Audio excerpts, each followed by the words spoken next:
저는 영이라고 해요. 외국계 감사 회사에서 일하고 있어요.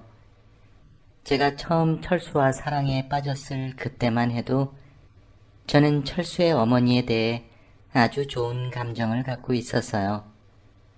철수 어머니의 첫 인상은 저처럼 밝은 성격에 아주 활기 넘치시고 치장하고 가꾸는 것 또한 저만큼 좋아하셨어요.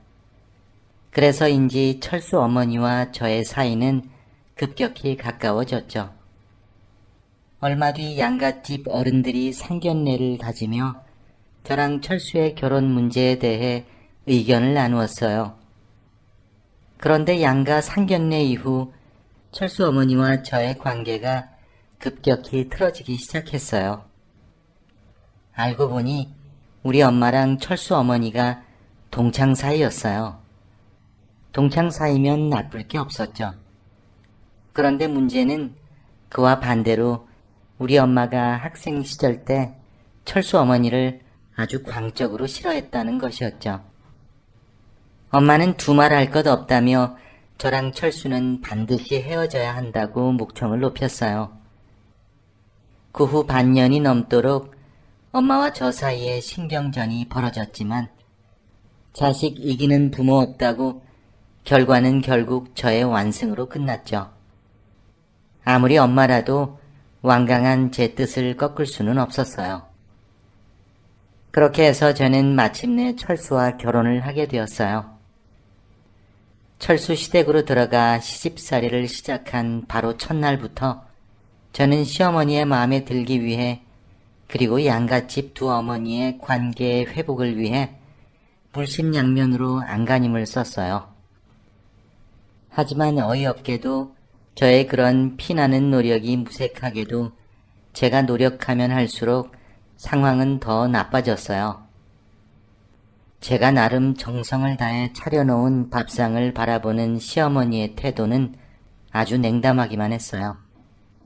한 숟갈 뜨는 둥 마는 둥 하시더니 이걸 먹으라고 차렸냐며 생트집을 잡기 일쑤였고 김치가 왜 이렇게 맵냐? 채소가 덜 익었잖니? 바닷물 퍼다가 국 끓였냐? 완전 소태다. 너나 맛있게 먹어라. 등등. 시어머니의 정말 말도 안 되는 불평불만과 생트집은 끊이질 않고 계속됐어요. 꾸지람을 듣지 않고 그냥 지나가는 날이 단 하루도 없었으니까요. 그런 식으로 20일도 2달도 아닌 자그마치 2년이란 세월을 참고 또 참았어요. 그 긴 시간 동안 저는 불평 한마디, 말대꾸 한마디 하지 않았어요. 시어머니께 대들거나 무례하게 군 적도 한 번 없었어요. 언젠가는 시어머니께서도 저의 진심을 알아주실 거란 믿음이 있었거든요. 그렇게 믿고 싶었고요. 하지만 허무하게도 저는 결국 제가 틀렸다는 걸 알게 되고 말았어요. 결정적으로 집에서 크리스마스 파티가 열리던 날이었어요. 마땅히 즐거워야 할 바로 그날 시어머니와 저와의 관계는 완전히 박살나고 말았죠.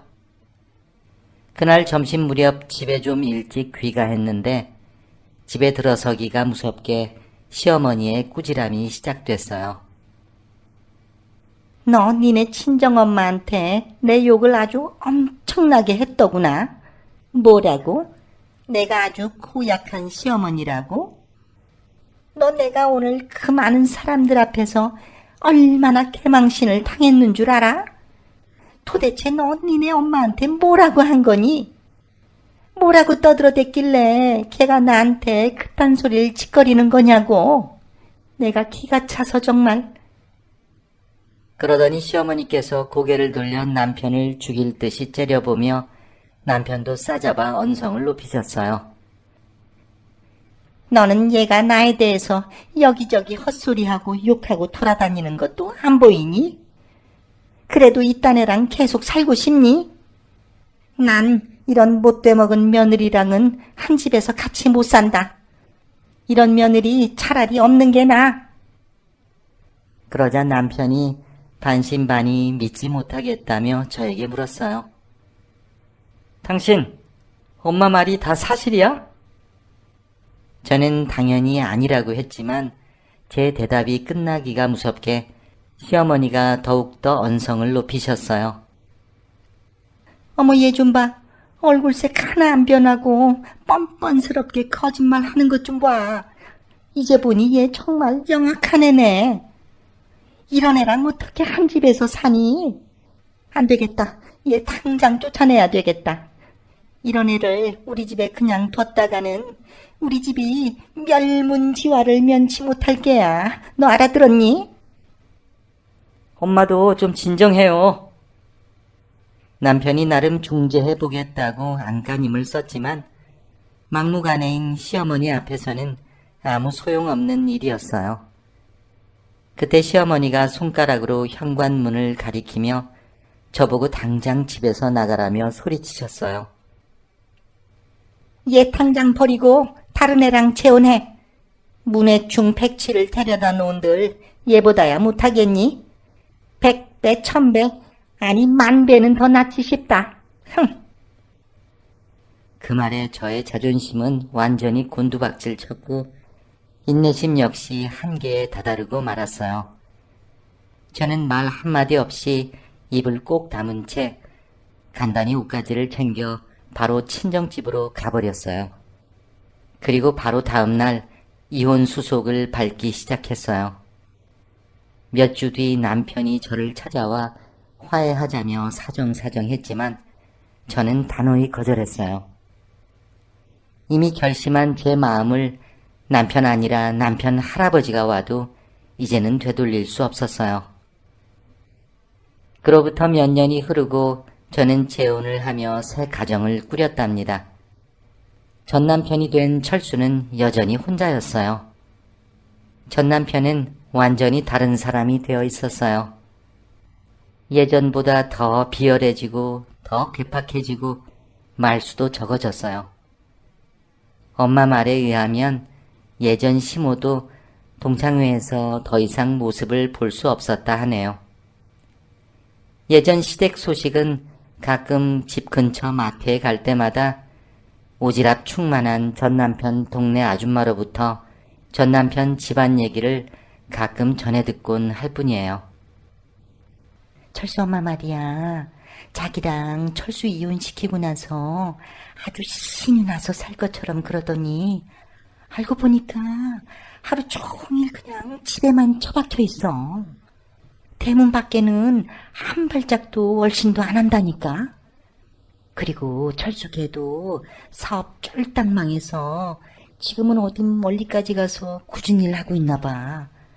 일주일에 한 번 정도 집에 들릴까 말까 하는데 얼마 전에 들렸을 때는 자기 인생 조졌다면서 지 엄마한테 막 악다구니 쓰고 대들고 소리 지르고 그러는데 아이고 그냥 온 동네가 아주 그냥 난리가 났었다니까.